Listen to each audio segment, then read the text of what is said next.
एक आदमी रेगिस्तान में पेशाब कर रहा था।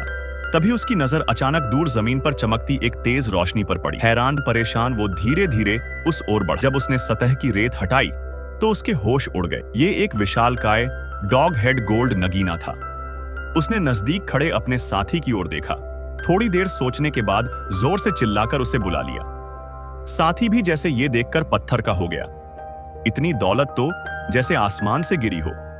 ये असली सोना है या नहीं, ये जानने के लिए साथी ने तुरंत लाइटर निकाला और उसे गर्म करना शुरू किया। उत्साहित दोनों ने फावड़े उठा लिए और खुदाई शुरू कर दी। कई घंटे बीत गए, लेकिन सोने की तह दिखाई नहीं दी।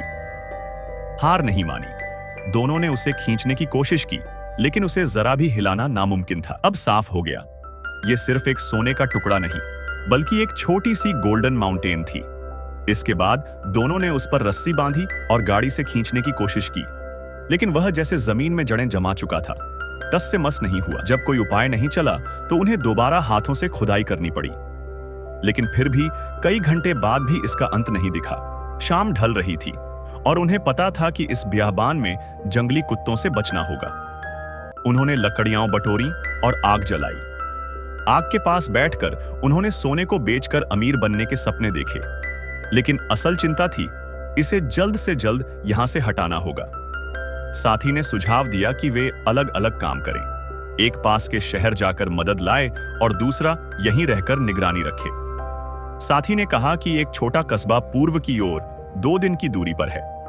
आना जाना और मदद लाने में 5 दिन लगेंगे। उसने खुद को वहां रुकने का सबसे उपयुक्त व्यक्ति बताया, लेकिन निक, मुख्य पात्र, ने विरोध किया। यह खजाना उसने खोजा था और वह इसे किसी कीमत पर नहीं छोड़ेगा। साथी ने उसे समझाया कि रेगिस्तान में अचानक खतरे आ सकते हैं, जानवरों का हमला, खराब मौसम, अजनबी लोगों से खतरा। लेकिन निक टस से मस नहीं हुआ। अगली सुबह दोनों ने सामान बांटा। साथी ने बहाने से ज्यादा पानी ले लिया, लेकिन जाते जाते निक को एक सैटेलाइट फोन दे गया। बस इसी से संपर्क बनाए रखना। जाते जाते उसने कहा, जब तक मैं लौटूंगा हम लखपति बन चुके होंगे, और धूल उड़ाते हुए गाड़ी लेकर निकल गया। विशाल रेगिस्तान में अब निक अकेला रह गया। उसने रेत से सोने को ढका और एक छाया वाला तंबू तैयार किया। रात के लिए लकड़ियां इकट्ठा की और आग जलाकर किसी तरह पहली रात काटी। लेकिन अगली सुबह जब